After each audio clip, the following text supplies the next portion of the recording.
Alright guys, welcome back to This is Oklahoma podcast. My name is Mike Hearn. As you all know, I am the host of this podcast, and today, very lucky and very, lucky to have the time with the Mayor of Oklahoma City, Mr. David Holt. Thank you so much for your time. Sure, this is awesome. Thanks, Mike. I'm honored to be on your podcast. I feel like we're in a pretty important room. As we sit here, we're in City Hall, and we're in my conference room. I got a conference room that's adjacent to my office, and I will describe what you're seeing here because it's new and unique. The conference room was lined for as long as anybody could remember with the pictures of old mayors, and I chose to move those respectfully down the hall and replace them with 20 pictures of Oklahoma City kids. And I like the idea that the future is looking at us as we make decisions, as we will at this table. But also, I chose subjects that were demographically representative of the kids of Oklahoma City. And under the age of 18 in Oklahoma City, the kids of Oklahoma City, they are 60% non-white. And that's, that's somewhat usually a shocking statistic to people who've lived here and people who aren't from here. And I felt that it was so shocking to some that they needed that visual representation to get their minds around it. They really need to understand how diverse our city is and that this is the future of Oklahoma City that you're looking at on these walls. You know, these kids will grow up, and that demographic shift is already underway. I mean, the city's now probably only, maybe 60% white, and as these walls indicate, will be, 40% white probably in the next 20 years. So it'll be a majority minority city, and we need to be ready for that and start incorporating that diversity into our decision making. And that's something I've talked about a lot since I took office in April. Yeah, it definitely is a cool room, and I'm sure there's been some big decisions here, going all the way back. But let's go all the way back to growing up here in Northwest Oklahoma City. Tell us about that and how you get to where you are now. Yeah, I'm born and raised here, March 10th, 1979. Born at what was then called Presbyterian Hospital. Now it's kind of just OU Health Science Center at Lincoln and Northeast, and spent my whole upbringing in different homes in Northwest Oklahoma City. Went to Putnam City Schools, graduated from Putnam City North in 1997, and went out to college in Washington, D.C. Went to George Washington University and got a political science degree. I interned for a couple of Oklahoma congressmen while I was in college, which kind of ended up putting me in position for my first real job, paying job, which was for the Speaker of the House, which was an amazing opportunity to be right outside the Speaker's door in the U.S. Capitol. 9/11 happened during that time, so it was even more unique and historic. And I was there for a little over a year before I was offered the opportunity to go down to the White House. And so I took that chance and went down to work for President George W. Bush and spent 2 years in the White House Office of Legislative Affairs, which is located in the East Wing of the White House. And by this point, I met my wife, Rachel, at GW. She was from Philadelphia. Not nearly as exotic as Wales, but she's come pretty far to be in Oklahoma City as well.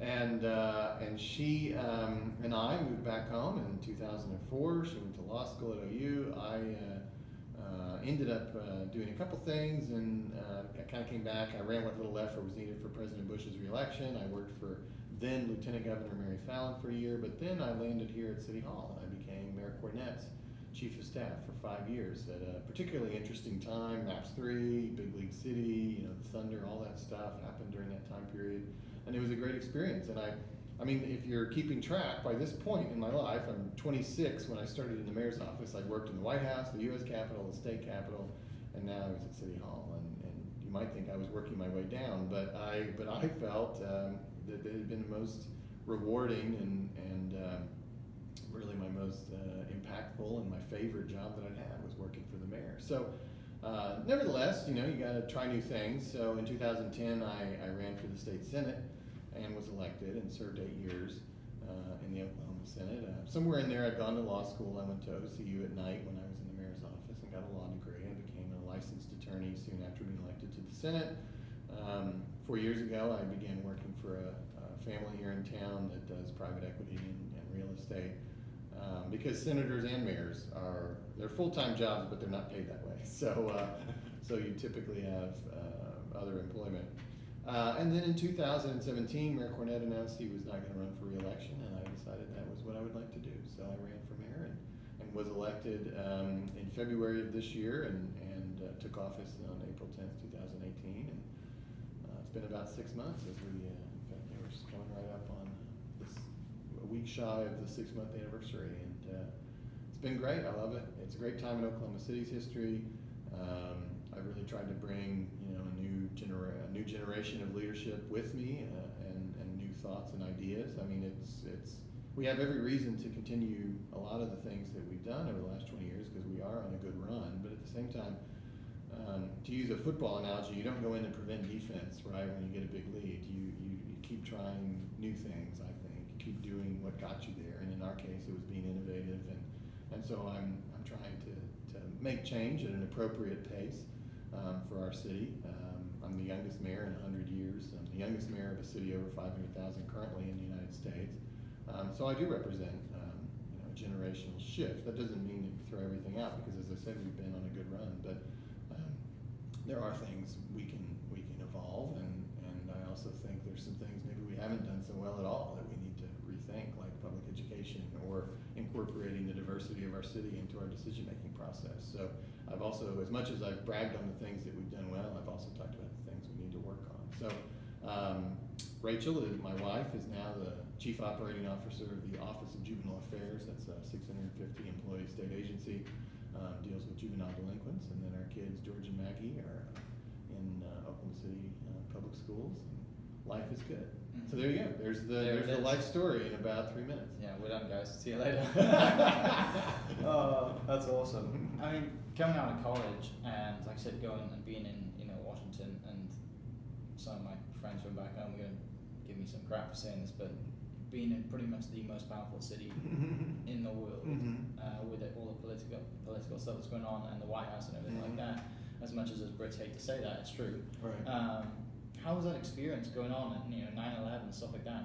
You're in the White House. I mean, I worked for the Speaker and the President. I mean, you really couldn't do any better than that. I mean, yeah, it was great. It was surreal, especially at my age, to have those opportunities. I mean, I was 5 years out of PC North High School, and I'm walking into the White House every day to go to work. So yeah, it was great. But it was also scary. I mean, yeah, it was a lot of 9/11 and war in Iraq, and I mean, there were even things that people have half forgotten now, like the anthrax scare and the sniper that targeted civilian, random people in Washington D.C. for several months. I mean, it was kind of a scary time. So I mean, there was certainly it was mixed emotions about leaving, because I had a great career going. I mean, I could certainly have gone pretty far in Washington based on having worked for the Speaker and the President, but I also was interested in what was going on back in my hometown and being a part of that, and I couldn't do that from Washington. And if I ever, I had didn't have a plan, but I had some inclination that I might want to run for office someday, and I knew I'd have to come home to do that as well. And but also it was kind of nice to get away from just kind of the daily terror at that time period of being in Washington. But yeah, it was something I'll always remember for sure, being there at that time. There's a lot of history always being made in Washington, but particularly in the time period I was there. President Bush is a big golfer. You get to play golf with him? I did not. I was a pretty junior level person in the White House. I mean, carrying his bag. I would have been lucky to have carried his bag. Yeah. No, I did not. So you leave Washington at such a young age, and being in such a high position. You leave Washington and come back to Oklahoma City, and I'm sure your work colleagues thinking, "What are you doing?" At the time, everyone's like, "There's nothing in Oklahoma City," all that kind of stuff. Well, they knew it's where I was from, and I think a lot of people in Washington who work in politics all wish that they had run for something, but once you get there, it's hard to get out. You're sort of sucked in. So no, I think they kind of admired. I mean, that's been my impression from my friends and colleagues that I worked with there, is they're sort of impressed that I went and did it, because very few people go and do it. They all kind of dream of actually running and serving an elected office, but it's sort of hard to, because there's so many attractive things about working in DC that once they get there, it's kind of hard to disengage, and I probably needed to do it when I did. You know, I only worked for 3 years after college. If I'd stayed any much longer, I mean, I just would have been totally sucked into Potomac fever. But no, I think they, you know, they knew it's where I was from, and they knew I had those ambitions, and I think they sort of admired that I acted on them, and it's pretty rare actually to do that. Everybody talks about it, but very few do. Right, and then, like I said, you come back, you fall into, you know, Chief of Staff for Mick Cornett, and go through that whole process of him and Clay Bennett bringing the thunder to Oklahoma City. You know, the whole time the Hornets come here, and the city, you know, putting an incredible example forward of how much support we can show for a team showing up, which was the worst team in the league at the time, right? And then, you know, they have a great season with us, or 2 seasons with us. That's definitely everything that's in the book, and I definitely encourage anybody to go get the book, because that's all about. Yeah, you're talking about Big League City, the book I wrote in 2012 that tells the story, ostensibly of the NBA coming to Oklahoma City, but to tell that story, you have to tell the bigger picture of Oklahoma City's whole renaissance and all the things that were foundationally created so that would be possible. And I lived it, and then I went was elected to the Senate, and I just kept thinking, you know, somebody needs to write this all down. I mean, there was, you know, newspaper articles, but nobody's ever put it in a book form of any kind, and it's a kind of a complicated and interesting story. It's more than just an article. I mean, you've got to take 200 pages to really tell it right. And as a little bit of time passed, I realized nobody else was going to do it, and that I was as well positioned as anybody. And you know, despite what people might think, unless you're J.K. Rowling, you don't make a lot of money writing a book. You know, it was definitely a gift to Oklahoma City's historical record. And I teamed up with Full Circle Books here in town, who had published and still does publish, you know, books of local interest. And so it wasn't a self-published work. It was an actual. People will ask me through the year, "Oh, can I have a copy of that?" I'm like, "Well, I have to go buy it." I bought it yesterday. I got it yesterday. Yeah, it's like I have to go buy it at Full Circle, and then I can give it to you. I don't, you know, like, it's not my book. They published it. I just wrote it. But so anyways, I teamed with them, and they published it, and it was actually 6 years ago now. But people still, read it, and it was even on the Oklahoman has a chart of best-selling local books every week in the paper, and it was number 3 like 2 weeks ago. So I mean, it still gets some run out there. But I'm glad I did it, if for no other reason than it is a heck of a story, and even those who were involved are liable to forget the details. I pick up the book sometimes and start reading it, because I'm interested in the story and enjoy being reminded of things that happened along the way. So many things had to go just right for Oklahoma City to have an NBA team. The amount of elections you guys had in 5 months. I'm not big on politics, but reading that book, that's not normal, guys. And the money it takes, and the backing from the city, which is just the Oklahoma standard. Everything's great. And that's kind of why I'm here as well. So from that whole experience, who did you meet along that experience that really inspired you? Oh, I mean, I learned from everything and everybody, and in the NBA experience, I mean, there's definitely major contributions made by Mayor Cornett and Clay Bennett, and but so many others along the way that I try to learn from all those experiences, so that even though I'm the youngest mayor in 100 years, I feel the most experienced mayor in 100 years, because I had those kinds of opportunities to learn and observe and occasionally be a part of. So, like I said, 6 months in the job, obviously I'm sure you got big plans. A lot of mayors, I say a lot. The one that you were close to, Cornett went his full term. Is that kind of the plan? Would you like to go? Well, sure. I mean, he served 14 years. So he was elected in a special election. So his first term was only a couple years, but then he served 3 more 4-year terms. And so, I assumed when I ran that I was signing up for at least one 4-year term. The next one is subject to the people's will as well, but that's a long ways from now. I mean, 2022 seems like an eternity. So I'm focused on what we're working on now, and in the weeks ahead, even perhaps by the time that this is being heard, I'll have launched a conversation about a MAPS 4. So that's a big conversation about to happen in our community. I'm going to be putting together a conversation about education. but yeah, and there's so many great things that are already happening that I just get to enjoy, you know, like just as we sit here yesterday, I cut the ribbon on construction of the new convention center hotel, the Omni, you know, so we've got the Omni under construction, we've got this amazing park under construction, we've got our streetcars testing and ready to roll in December, we've got the convention center under construction, so downtown, you know, our shared space for as a community is undergoing transformation that's going to be amazing. All because of things that actually, some of them happened when I was here the first time. You know, I mean, MAPS 3 passed in 2009 and is funding the park, the streetcar, and the convention center. So it takes a long time. So it's my task to make sure that we still have things to look forward to 10 years from now. Ribbons for the next guy to cut. Yeah, and you know, the city's grown so much.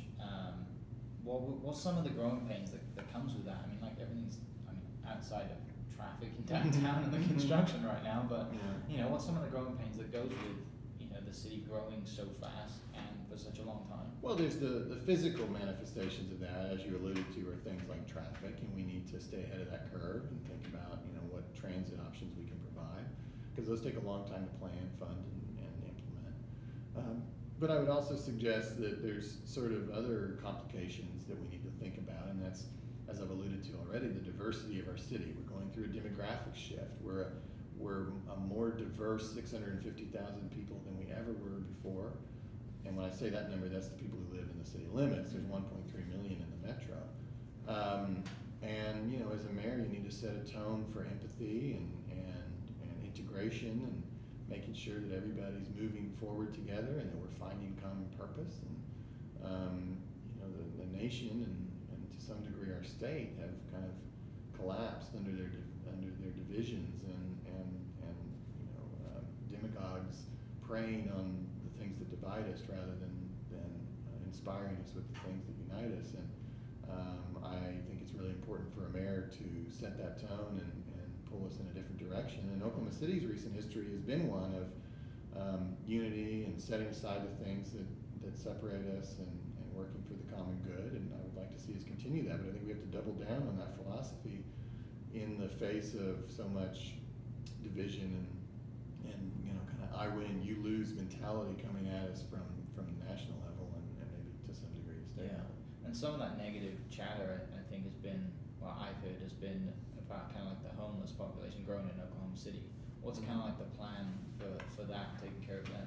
Yeah, so specifically on homelessness, we've actually, the overall population has declined, but the kind of visible homeless has increased because of some changes in sheltering practices here in Oklahoma City. So to give you a quick overview, you know, sometimes people think like they need to tell me about homelessness as if nobody's working on it, you know. There is a lot more, you know, of effort being put into this. There are, by some calculations, over 40 agencies that provide, 40 nonprofits, churches, you know, other types of groups that provide some type of service to the homeless population, and then about 9 or 10 shelters, all with different rules and practices and locations, but providing different types of shelter services. Day shelters, night shelters are included in that.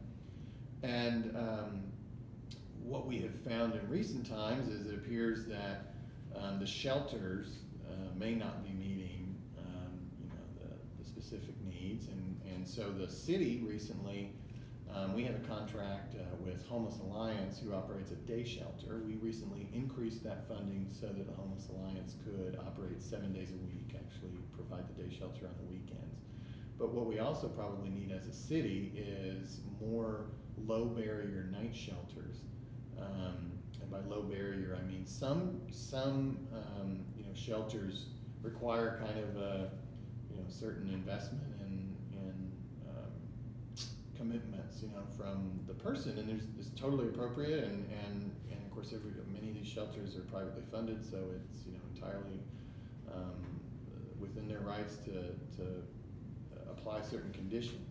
But as a city, you know, we're maybe paying a little bit of a price, and so we are going to be looking at that issue and trying to address it. You know, most of the homeless services are being provided by non-government dollars. You know, and it's just the way it's evolved here.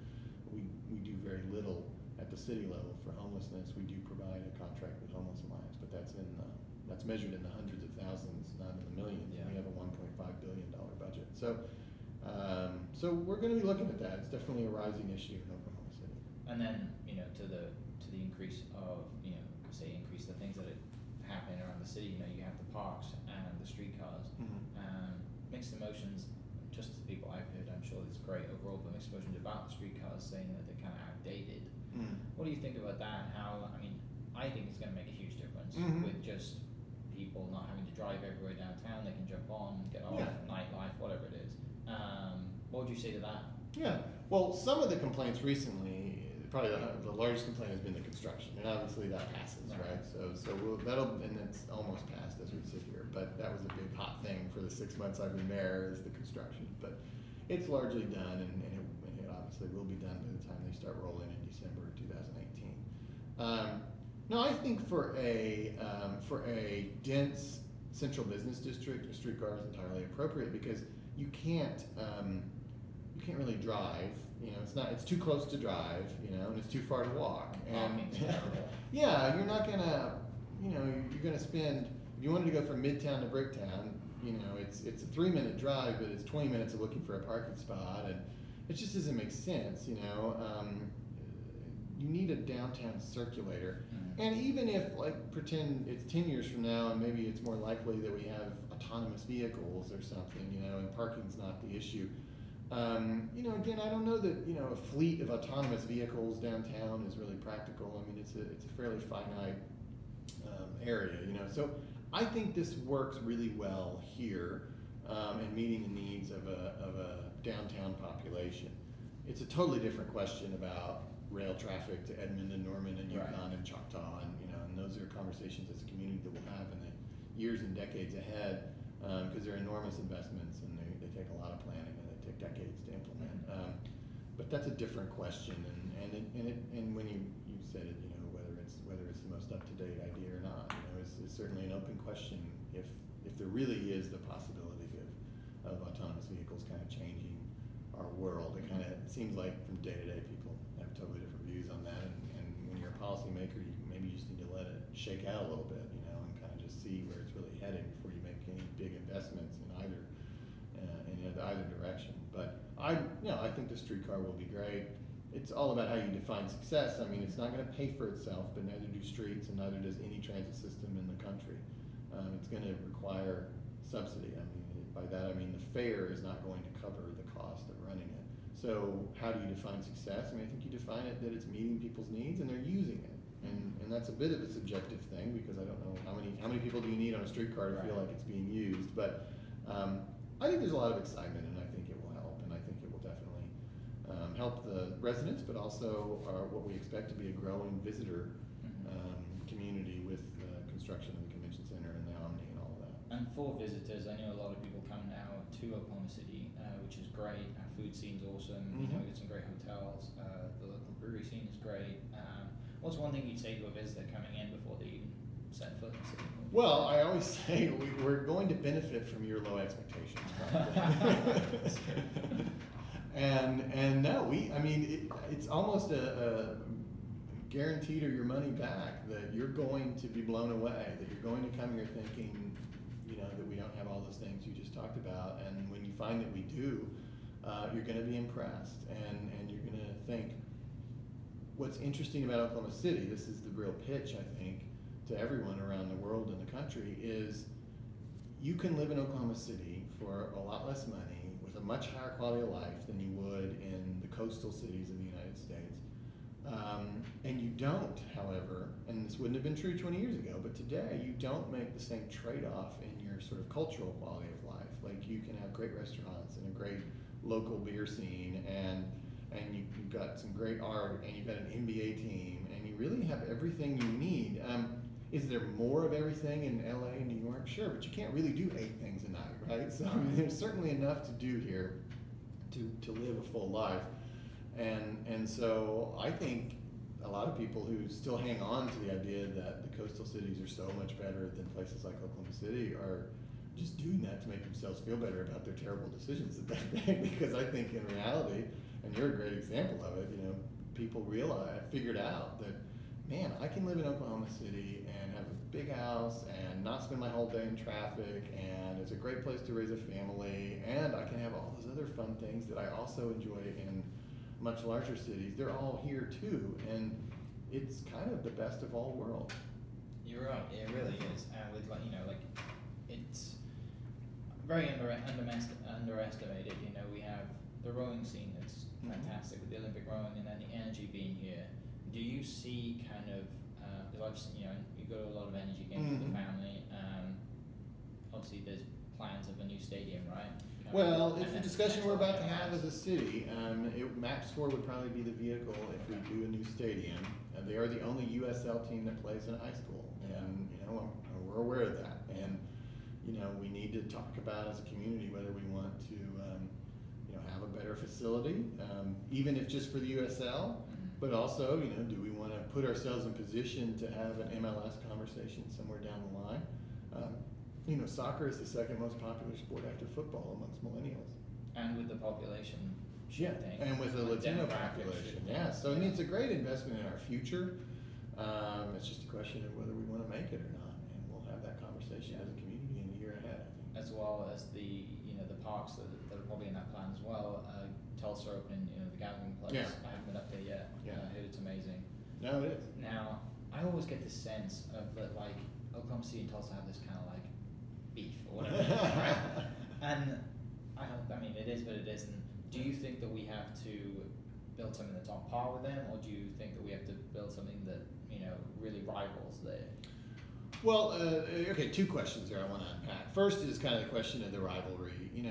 For 80 years of our state's history, we were about the same size. And then something happened around 1980.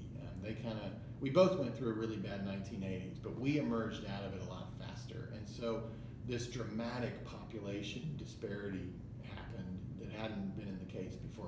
Oklahoma City had always been a little bit bigger than Tulsa in number of people, but they had been arguably better in money and culture, but then our population grew so much greater than theirs. Maybe it's maybe 50% difference now in between the two metros and the cities, that we sort of caught up in everything. Not just that, we surpassed them, and then when we got the state's first Major League sports team, it sort of codified our relationship, moving forward. But I think that's been healthy in that if there's not really a rivalry anymore, the two cities are allowed then to pursue their own interests and not constantly be obsessed with the other one, And so I think Tulsa's finding its place as it's really focusing on culture and certain special amenities like the gathering place, but it's it's the home of the Woody Guthrie Center and all these other things. It's really focused in on having maybe the best culture of the state, and I think that's a good, worthy goal for them. And then we're sort of focused on just being the biggest at everything, And Texas is an example. There's room for Austin, Houston, and Dallas, and San Antonio for that matter, and maybe Tulsa's a little bit Austin,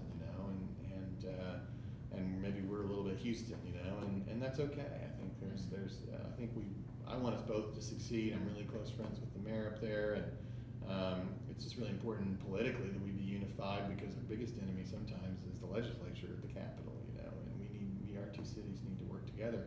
Now your question about the park, we made a plan in 2009 with passage of MAPS 3 that actually in some ways kind of predates probably the planning of the gathering place, but it just took so long, for it to all get done, that it's now just finally reaching its completion, and we will have a world-class park, one of the best parks in the country. It's just that we didn't spend $450 million on it, so we spent $120 million, which is a lot of money for a park, and but theirs was just on a whole nother level, So no, at this point, our plans and our commitment to Scissortail Park are what they are, and it's okay that Tulsa might have a better park. We're still going to have two of probably the 5 best parks in the country, and it's cool that they would both be in Oklahoma. So Gathering Place is unique, but Scissortail Park will be unique as well. Awesome. Well, I appreciate your time. Close with one question. Yeah. In all of politics, in all of your political career, if there's one thing you could do for the state, what would it be?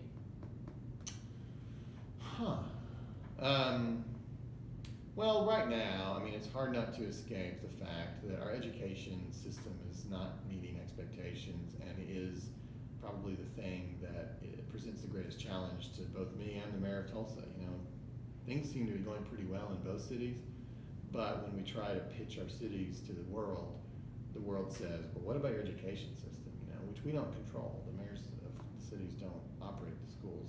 And so if there's something I could do there, it would be, you know, to really have the funding commitment that a good public education system needs, and at the same time, you know, an openness to innovation that a good modern urban education system needs. And we're going to work on those issues as best we can at the local level. But if there's one thing, yeah, that I could influence, I mean, there's a million things I care about, and I'm working on them all, but if there's one thing I could really snap my fingers and make a difference in, it would be that. It would be to have an education system that isn't a liability for our state. Awesome. Well, thanks so much. This has been amazing. Yeah, I'm sure our listeners really appreciate it. No, my pleasure. But no, this has been great. Could have talked all day, but I appreciate it. Thank you so much. Thanks for what you do. This is a good program you got, and we're glad you're here in Oklahoma. Awesome. Thanks for listening, guys. We'll catch you later.